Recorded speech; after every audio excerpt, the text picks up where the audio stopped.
সকালবেলা বিনয় বাজারে বেরোতে প্রস্তুত।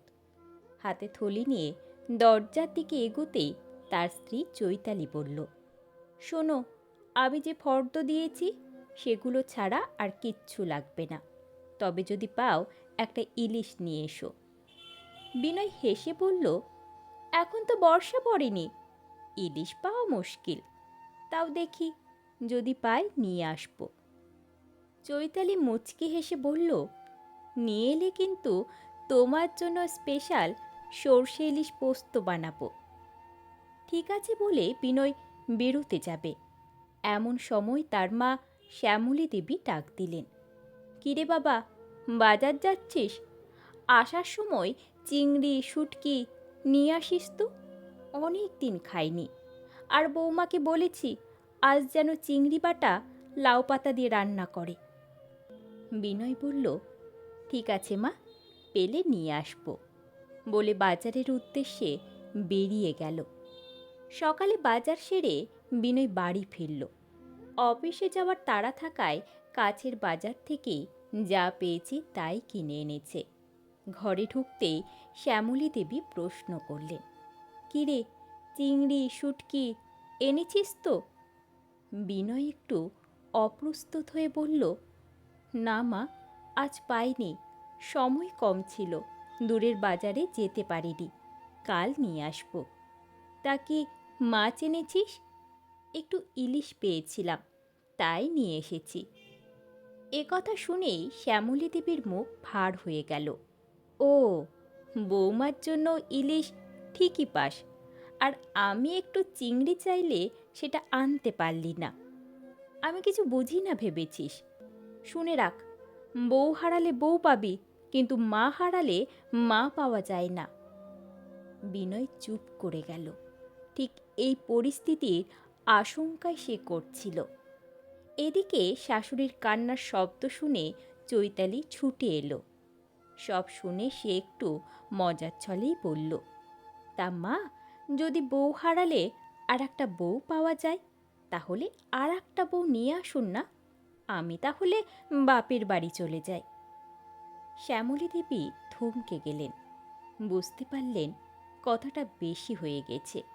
বয়স হয়েছে, এখন বৌমার উপরই অনেকটা নির্ভর করতে হয়, তাই আর কিছু বললেন না। দুপুরে চৈতালি সর্ষে ইলিশ পোস্ত রান্না করল, তবে শাশুড়ির জন্য আলাদা করে লাউ শাক বাটা, সবজি দিয়ে ডাল আর কাঁচকলার কোপ্তাকারি বানালো। খাওয়ার সময় প্রথমে শাশুড়ির পাতেই ভাত পরিবেশন করল। শ্যামলী দেবী অবাক হয়ে বললেন, বৌমা, আমাকে সর্ষে ইলিশ দিলে না?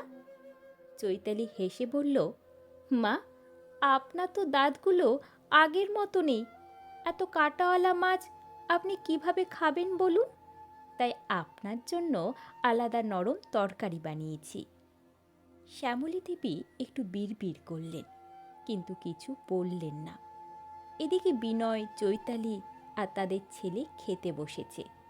শ্যামলী দেবী সোফায় বসে একটু রাগের সুরেই বললেন, হ্যাঁ হ্যাঁ, খেয়ে নাও তোমরা সর্ষে ইলিশ।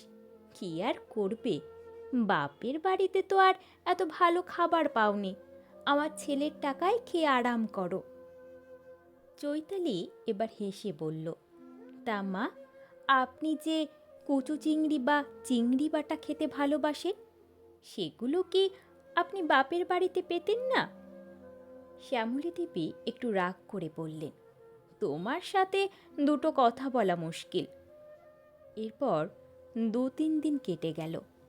হঠাৎ একদিন শ্যামলী দেবীর মেয়ে ত্রন্দা পুজোর ছুটিতে বাড়িতে এলো। বাড়িতে এলেই সে দেখে তার মা কোনো না কোনো কারণে চৈতালিকে বকাবকি করছেন, কিন্তু আশ্চর্যের বিষয়, চৈতালি সব কিছু হেসে উড়িয়ে দেয়। একদিন ত্রন্দা তার মাকে বলল, মা, তুমি কথায় কথায় বৌদিকে এত কথা শোনাও কেন? সে তো সারাদিন তোমার দেখাশুনো থেকে শুরু করে সংসারের সব কাজ একাই সামলায়। আমার তো মনে হয় না তুমি ঠিক করছো। শ্যামলী দেবী একটু গম্ভীর হয়ে বললেন, শোন, সংসারে শাশুড়িদের একটু রাগী হতে হয়, তবেই তো তাদের মান থাকে। তন্দা হেসে বলল, কিন্তু মা, আমার শাশুড়ি তো একদমই তেমন না। আমি তার সাথে বন্ধুর মতো করে থাকি। তাতে তো সংসারে কোনো সমস্যা হয় না, বরং ভালোবাসা বাড়ে। তুমি কিন্তু ভুল করছো। মায়ের মুখে কোনো উত্তর ছিল না। এরপর একদিন তন্দা চৈতালিকে আলাদা করে বলল, বৌদি, মা তোমাকে এত কথা বলে, আমার খুব খারাপ লাগে। তুমি কিছু মনে করো না তো? আমি হলে এত কিছু সহ্য করতে পারতাম না। চৈতালি মুচকি হেসে বলল, না রে, আমি কিছু মনে করি না। মা একটু ওরকম স্বভাবের। বাইরে থেকে যতটা কঠিন মনে হয়, ভেতরটা ততটাই নরম। তন্দা অবাক হয়ে বলল, সত্যি? চৈতালি বলল, হ্যাঁ রে, আমি যখন অসুস্থ হই আমার মাথায় হাত বুলিয়ে দিয়েছে। কখনো কখনো উঠে এসে দেখে আমার জ্বর কমছে কিনা। ঠিক আমার নিজের মায়ের মতোই, শুধু মুখে প্রকাশ করতে পারে না। তাই বলছি, মানুষটাকে যতটা বাইরে থেকে শক্ত মনে করছো, ভেতর থেকে ঠিক ততটাই নরম। তন্দার চোখে জল চলে এলো। তাহলে তুমি সব বুঝেও কিছু বলো না? চৈতালি হেসে বলল, সংসার করতে গেলে একটু মানিয়ে নিতে হয়। প্রথম প্রথম আমার রাগ হতো ঠিকই, অনেক সময় তো তোমার দাদাকেও কত কথা বলেছি।